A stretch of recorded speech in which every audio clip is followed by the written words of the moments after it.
السلام علیکم۔ اسلام چینل اردو کے لندن اسٹوڈیو سے میں ہوں احمد شاہین اور آپ دیکھ رہے ہیں یہ بھی ہے خبر۔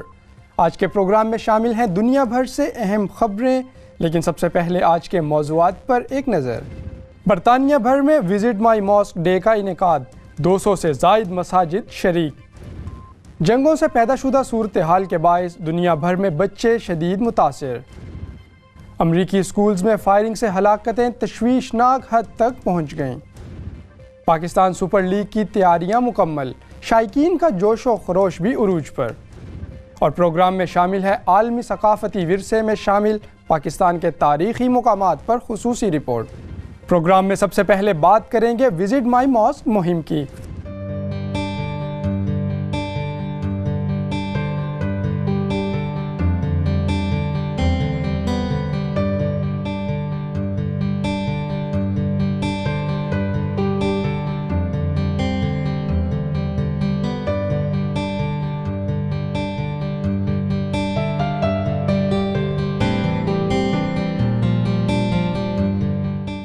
اسلام کے آفاقی پیغام کو عام کرنے اور اسلام کا درست تشخص اجاگر کرنے کے لیے برطانیہ بھر کی 200 سے زائد مساجد تمام افراد اور کمیونٹیز کے لیے کھول دی گئیں۔ برطانوی تنظیم کی جانب سے وزٹ مائی ماسک نامی مہم کے سلسلے میں ملک کے مختلف حصوں کی مساجد میں خصوصی اہتمام کیا گیا۔ اس موقع پر شہریوں کو اسلام کے حقیقی تصور سے روشناس کروانے کے لیے مختلف سرگرمیوں کا بھی اہتمام کیا گیا۔ برطانوی وزیر اعظم تھریسا مے سمیت اہم سیاسی و سماجی شخصیات نے مختلف مساجد کا دورہ کیا اور برطانوی معاشرے میں مساجد اور مسلم کمیونٹی کے کردار کو سراہا۔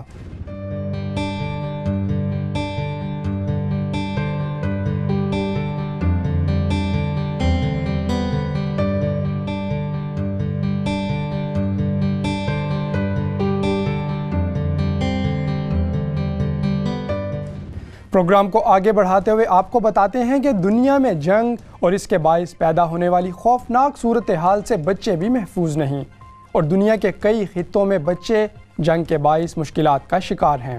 حال ہی میں ایک غیر سرکاری تنظیم کی جانب سے جاری شدہ رپورٹ میں انکشاف کیا گیا ہے کہ ہر 6 میں سے ایک بچہ جنگ زدہ علاقوں میں رہ رہا ہے۔ رپورٹ کے مطابق دنیا میں مسلح تنازعات کے شکار علاقوں میں پروان چڑھنے والے بچوں کی تعداد مسلسل بڑھتی جا رہی ہے۔ بچوں کے حقوق اور انہیں بہتر طرز زندگی فراہم کرنے کے لیے کام کرنے والی غیر سرکاری تنظیم کی تازہ رپورٹ میں اس تناظر میں انتہائی خوفناک اعداد و شمار سامنے آئے ہیں۔ رپورٹ میں انکشاف کیا گیا ہے کہ بچوں کو جنگ میں استعمال کرنے کے حوالے سے دنیا کے 10 خطرناک ترین ممالک میں 6 کا تعلق بر اعظم افریقہ سے ہے۔ فہرست کے مطابق خانہ جنگی کا نشانہ بننے والا شام اول نمبر پر ہے، جس کے بعد افغانستان، صومالیہ، یمن، نائجیریا، جنوبی سوڈان، عراق، کانگو، سوڈان اور وسطی افریقی جمہوریہ آتے ہیں۔ رپورٹ کے مطابق دنیا بھر میں 360 ملین بچے یعنی ہر 6 میں سے ایک بچہ متاثرہ علاقوں میں رہتا ہے، اور تنازعات ماضی کی نسبت زیادہ طویل عرصے تک جاری رہتے ہیں۔ پروگرام میں مزید اہم موضوعات شامل کرتے ہوئے بات کرتے ہیں کہ امریکی اسکولز میں فائرنگ کے بڑھتے ہوئے واقعات اور اس کے نتیجے میں ہونے والی ہلاکتوں نے امریکی معاشرے کو جھنجھوڑ کر رکھ دیا ہے۔ اس حوالے سے دیکھتے ہیں یاسر میر کی یہ رپورٹ۔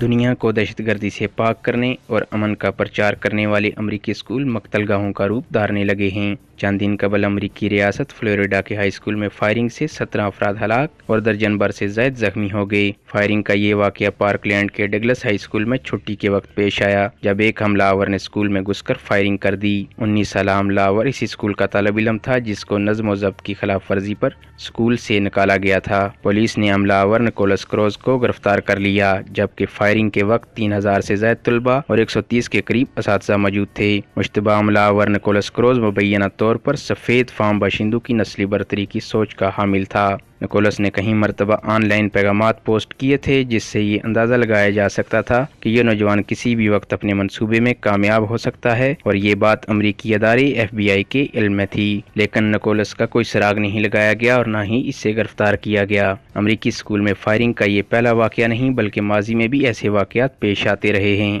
20 اپریل 1999 کو ایک 18 سالہ طالب علم نے فائرنگ کر کے 12 طالب علموں اور ایک ٹیچر کو موت کے گھاٹ اتارنے کے بعد خود بھی خودکشی کر لی تھی۔ 14 دسمبر 2012 امریکی ریاست کنیکٹیکٹ میں 20 سالہ ایڈم لانزا نے پہلے اپنی والدہ کو گھر میں فائرنگ کر کے قتل کیا اور اس کے بعد نیو ٹاؤن کے علاقے میں ایک اسکول میں پہنچ کر 26 افراد کو موت کے گھاٹ اتار دیا اور بعد ازاں اس نے بھی خودکشی کر لی۔ اگر دیکھا جائے تو 20 فروری 1999 سے لے کر فروری 2018 تک بیشتر ایسے واقعات پیش آئے جہاں 2 یا 2 سے زائد طالب علموں کو موت کے گھاٹ اتار دیا گیا۔ امریکی اسکولوں میں تشدد کے بڑھتے واقعات کی بڑی وجہ آتشی اسلحہ اور گنز کی کھلے عام فروخت ہے۔ اگر دیکھا جائے تو امریکہ میں گن کنٹرول کی تجاویز کو ہمیشہ سے مسترد کیا جاتا رہا ہے۔ 2016 میں امریکی سینٹ میں آتشی اسلحہ محدود کرنے کے لیے پیش کی گئی مختلف تجاویز رد کر دی گئی تھی، جبکہ دوسری طرف امریکہ میں ذہنی نفسیاتی امراض میں مبتلا افراد کو اسلحہ فروخت کرنے پر پابندی ہے، لیکن زیر نگرانی دہشت گردوں کی فہرست میں شامل لوگوں کے لیے کوئی پابندی نہیں ہے۔ امریکہ میں اس وقت زیر نگرانی دہشت گردوں کی لسٹ میں 10 لاکھ سے زائد افراد شامل ہیں۔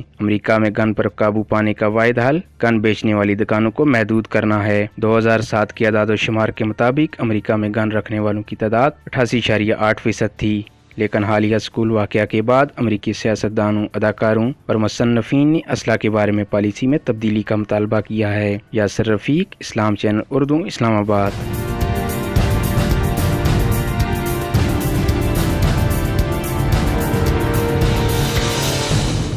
رپورٹ آپ نے ملاحظہ کی، اور اب ایک نظر دنیا بھر میں رونما ہونے والی کچھ اہم خبروں پر۔ ایران کا ایک مسافر طیارہ گر کر تباہ ہو گیا۔ طیارے میں 60 مسافر اور عملے کے 6 ارکان سوار تھے، جن کی ہلاکت کی تصدیق کر دی گئی ہے۔ ایرانی میڈیا کے مطابق طیارہ تہران سے یاسوج جا رہا تھا اور تباہ ہونے والے طیارے نے اصفہان میں ایمرجنسی لینڈنگ کی کوشش کی تھی۔ افغان صدر اشرف غنی نے کہا ہے کہ آئندہ 2 برس میں پاکستان سے افغان مہاجرین کو وطن واپس لے آئیں گے۔ غیر ملکی خبر رساں ادارے کے مطابق کابل میں منعقدہ ایک تقریب سے خطاب کرتے ہوئے ان کا کہنا تھا کہ ہمارے اس اقدام سے یہ تاثر ختم ہو جائے گا کہ افغان مہاجرین خطے میں امن و استحکام کے قیام میں رکاوٹ ہیں۔ کوسوو کی آزادی کو 10 برس مکمل ہونے پر ملک بھر میں جشن اور تقریبات کا اہتمام کیا گیا۔ اس موقع پر دارالحکومت پرسٹینا کو قومی پرچم کے رنگوں سے سجایا گیا۔ واضح رہے کہ کوسوو کی پارلیمان نے 2008 میں 17 فروری کے روز سربیا سے آزادی کا اعلان کیا تھا۔ ترکی کی ایک عدالت نے 6 صحافیوں کو جولائی 2016 میں ہونے والی فوجی بغاوت کی منصوبہ بندی کرنے والوں سے مبینہ تعلقات پر عمر قید کی سزا سنائی ہے۔ سزا پانے والے 6 صحافیوں پر امریکہ میں مقیم فتح اللہ گولن کے ساتھ تعلقات کا جرم ثابت ہوا۔ شام کے علاقے مشرقی غوطہ میں حکومتی فورسز کی بمباری سے 20 بچوں سمیت 100 سے زائد افراد ہلاک اور 300 سے زائد زخمی ہو گئے۔ شام میں موجود انسانی حقوق کے مانیٹرنگ گروپ کے مطابق مشرقی غوطہ میں شامی فورسز کے فضائی اور زمینی حملوں میں 100 سے زائد افراد ہلاک ہوئے ہیں، جبکہ 325 زخمی ہیں۔ چینی وزارت خارجہ کی ترجمان نے کہا ہے کہ سی پیک منصوبے سے چین کی کشمیر سے متعلق پالیسی تبدیل نہیں ہوگی۔ چین اور پاکستان کے درمیان دفاع، صنعت و تجارت کے شعبوں میں تعاون برقرار رہے گا۔ آپ دیکھ رہے ہیں اسلام چینل اردو کا پروگرام یہ بھی ہے خبر، اور اب بات کریں گے پاکستان سپر لیگ کی، جس کی تیاریاں مکمل ہو چکی ہیں اور شائقین کا جوش و خروش بھی عروج پر ہے۔ بتا رہے ہیں محمد عاصم اس رپورٹ میں۔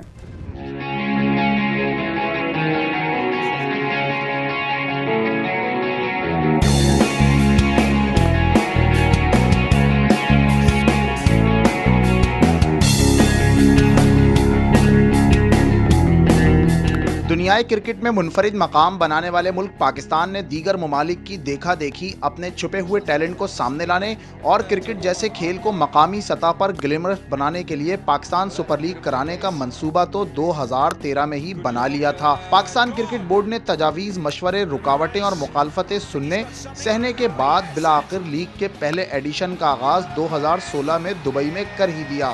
بڑی ٹیموں کے چمکتے ستاروں نے صحراؤں کی سرزمین پر پاکستانی شائقین کو مایوس نہ کرنے کا فیصلہ کیا۔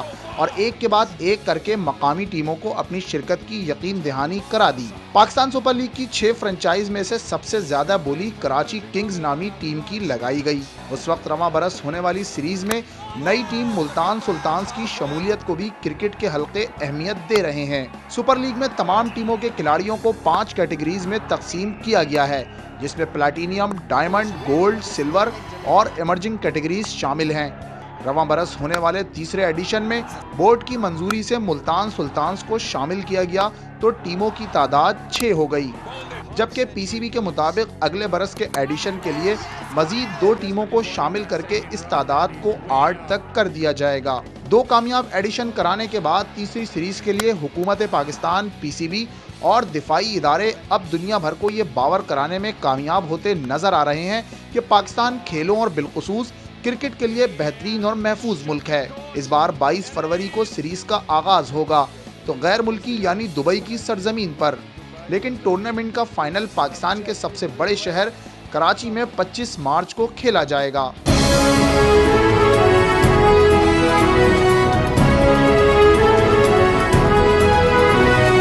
پی ایس ایل کے آغاز سے قبل ہی پورا پاکستان پرجوش ہے۔ کھلاڑیوں کی بولیاں، اسکرینوں پر ماہرین کے تبصرے، عوام کی آرا نے مل کر دنیا بھر میں کھیلی جانے والی دیگر کرکٹ لیگز کا جوش ٹھنڈا کر دیا۔ پی سی بی کے مطابق پی ایس ایل 3 میں 4 وینیوز پر 34 میچز کھیلے جائیں گے، جبکہ 6 ٹیموں کے تگڑے کھلاڑی مد مقابل ہوں گے۔ تیسرے پی ایس ایل فائنل کے لیے کراچی میں بھی جوش ابھی سے پیدا ہو گیا ہے۔ بین الاقوامی سیکیورٹی ریسرچ ٹیمیں کراچی پہنچی، ایئرپورٹ، ہوٹلز اور نیشنل اسٹیڈیم کے طوفانی دورے اور اطمینان کا اظہار یہ نوید سنا رہا ہے کہ مارچ کی 25 کو کرکٹ کا بڑا میلہ کراچی والے ہی سجائیں گے۔ سندھ حکومت نے بھی اسٹیڈیم کی تیاریوں سمیت سیکیورٹی ریہرسل بھی مکمل کر لی ہے۔ پی ایس ایل 3 میں یوں تو 5 آزمودہ ٹیمیں اپنے جوہر پہلے دکھا کر اس بار بھی دھاک بٹھانے کو تیار ہیں، لیکن پہلی بار پی ایس ایل کا حصہ بننے والی ملتان سلطانز کے حوصلے بھی بلند ہیں۔ ٹیم کا ٹائٹل سانگ بھی لانچ کر دیا گیا ہے۔ پی ایس ایل کی سابقہ کارکردگی پر نظر ڈالی جائے تو اپنے پہلے ہی ایڈیشن میں اسے اس وقت تنقید کے نشتر سہنے پڑے جب فکسنگ کے چکر میں 2 پاکستانی کھلاڑی اپنا کیریئر داؤ پر لگا بیٹھے۔ پہلے ایڈیشن کی فاتح اسلام آباد یونائیٹڈ ٹھہری، دوسرے ایڈیشن میں پشاور زلمی نے سب کو دھول چٹا دی۔ کراچی کنگز، لاہور قلندرز اور کوئٹہ گلیڈیٹرز اب بھی حسرت لیے ٹورنامنٹ میں جان لڑاتی نظر آتی ہیں۔ سب سے مہنگی بولی لگانے والی کراچی کنگز بڑے کھلاڑیوں کو لے کر بھی اب تک قاطر خواب پرفارمنس دینے میں ناکام رہی۔ البتہ لاہور قلندر قسمت کے پھیر میں رہی، جبکہ کوئٹہ گلیڈیٹرز پر چوکر کا داغ بھی لگنے کے قریب ہے۔ پاکستان سپر لیگ کے جوش اور رنگا رنگی نے نہ صرف پاکستان کرکٹ کو آکسیجن فراہم کی ہے، بلکہ مقامی ٹیموں میں نئے خون کی شمولیت سے قومی ٹیم کے لیے انتخاب کی آسانی ہو گئی۔ پاکستان سپر لیگ کا تیسرا ایڈیشن بھی کامیاب ہوا تو کرکٹ مبصرین کے مطابق پاکستانی میدانوں میں برسوں سے روٹھی کرکٹ ایک بار دوبارہ بحال ہو جائے گی۔ اسلام چینل اردو کے لیے محمد عاصم۔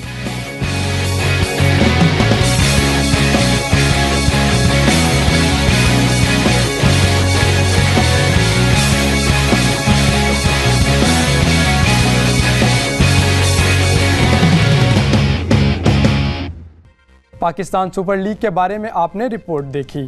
اب بات کریں گے پاکستان کی، جو دنیا کے خوبصورت اور اہم تاریخی ورثے کے حامل ممالک میں شامل ہے۔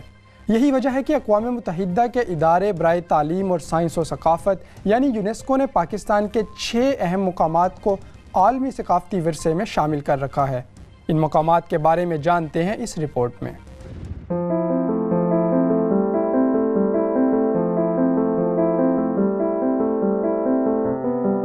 پاکستان کا شمار دنیا کے ان ممالک میں ہوتا ہے جو قدرتی حسن اور خوبصورت مناظر سے مالا مال ہیں۔ پاکستان کو دنیا کا منفرد ملک ہونے کا اعزاز حاصل ہے، جہاں پہاڑ بھی ہیں، صحرا بھی اور سمندر بھی۔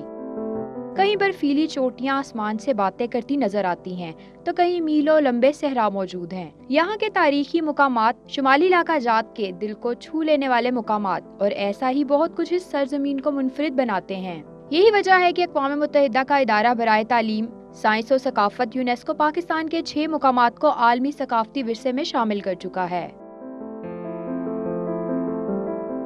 یونیسکو کی اس فہرست میں پہلا مقام موہنجو دڑو ہے۔ وادی سندھ کی قدیم تہذیب کا مرکز موہنجو دڑو پاکستان کے صوبہ سندھ میں لاڑکانہ کے قریب واقع ہے۔ موجودہ کو 1922 میں برطانوی ماہر آثار قدیمہ سر جان مارشل نے دریافت کیا۔ یہ شہر بڑی ترتیب سے بسایا گیا تھا۔ اس شہر کی گلیاں کھلی اور سیدھی، جبکہ پانی کی نکاسی کا مناسب انتظام تھا۔ پاکستان کے ان آثار کو یونیسکو نے 1980 میں عالمی ثقافتی ورثے کی فہرست میں شامل کیا تھا۔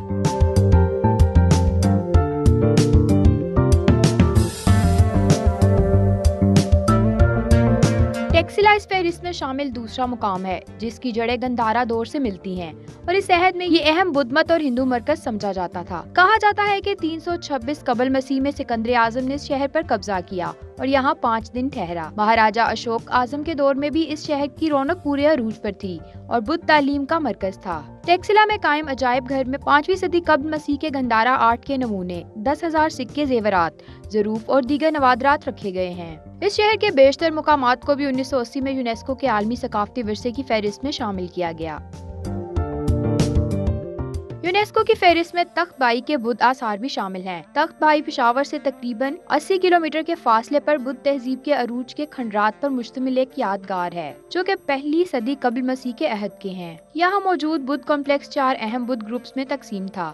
اس جگہ کی تاریخی اہمیت کو دیکھتے ہوئے یونیسکو نے 1980 میں اسے عالمی ثقافتی ورثہ قرار دیا تھا۔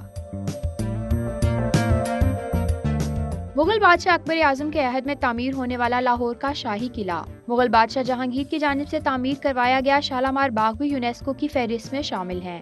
شاہی قلعہ لاہور شہر کی شان بھی سمجھا جاتا ہے۔ اس قلعے کی توسیع اکبر کے بعد کئی بادشاہوں نے کرائی، جس کی وجہ سے یہ مغلیہ فن تعمیر کا شاندار نمونہ بن گیا۔ قلعے کے اندر واقع چند مشہور مقامات میں شیش محل، عالمگیری دروازہ، نولکھا محل اور موتی مسجد شامل ہیں، جو دیکھنے والوں کو مسحور کر کے رکھ دیتے ہیں۔ جنوبی ایشیا کے خوبصورت ترین اور 16 ایکڑ رقبے پر پھیلے ہوئے شاندار اور تاریخی باغ یعنی شالامار باغ کا بھی جواب نہیں۔ یہاں فارسی و اسلامی روایات کا خوبصورت امتزاج دیکھنے میں آتا ہے۔ صوبہ سندھ کے علاقے ٹھٹھا کے قریب واقع ایک چھوٹا سا علاقہ مکلی اپنے تاریخی قبرستان کی بدولت دنیا بھر میں معروف ہے۔ 6 میل رقبے پر پھیلے ہوئے اس قبرستان کے ساتھ ایک صدیوں پرانی تہذیب منسلک ہے۔ اس میں 14ویں صدی سے 18ویں صدی تک کے مقبرے اور قبریں موجود ہیں۔ مقابر کی تعمیر میں سندھی ٹائلوں اور سرخ اینٹوں کا استعمال ہوا ہے۔ یونیسکو نے 1981 میں اس مقام کو عالمی ثقافتی ورثہ میں شامل کرنے کا اعلان کیا تھا۔ پوٹوہار کے پتھریلے علاقے پر واقع حیرت انگیز قلعہ روہتاس شیر شاہ سوری نے تعمیر کرایا تھا، جو پنجاب کے ضلع جہلم میں واقع ہے۔ یہ مسلم فوجی فن تعمیر کا حیرت انگیز شاہکار ہے۔ اس کی تعمیر میں ترک اور ہندوستانی فن تعمیر کا امتزاج نظر آتا ہے۔ اس قلعے کے عین سامنے شیر شاہ سوری کی بنائی ہوئی جرنیلی سڑک گزرتی تھی، جو اب یہاں سے 5 کلومیٹر دور جا چکی ہے۔ یونیسکو نے 1997 میں اس مقام کو عالمی ثقافتی ورثہ میں شامل کیا۔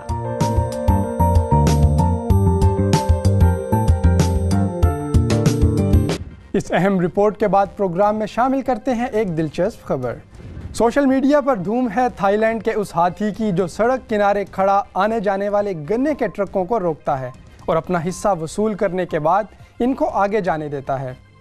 سوشل میڈیا پر وائرل ہونے والی ویڈیو میں دیکھا جا سکتا ہے کہ کیسے اس ہاتھی نے سڑک سے گزرنے والے کئی ٹرکوں کو روکا اور انتہائی اطمینان کے ساتھ ان میں رکھا گنا اٹھا لیا، جبکہ اس دوران کئی گاڑیاں رکنے کی وجہ سے ٹریفک جام بھی ہو گیا۔ ہاتھی کی اس بھتہ خوری کو ٹرک ڈرائیوروں نے بھی نظر انداز کرتے ہوئے وہاں سے چلے جانے میں ہی عافیت سمجھی۔ 2 گھنٹے تک کھلے عام لوٹ مار کرنے کے بعد یہ ہاتھی واپس جنگل کی طرف چلتا بنا۔ اس دلچسپ ویڈیو کے ساتھ ہی اختتام کریں گے آج کے اس پروگرام کا۔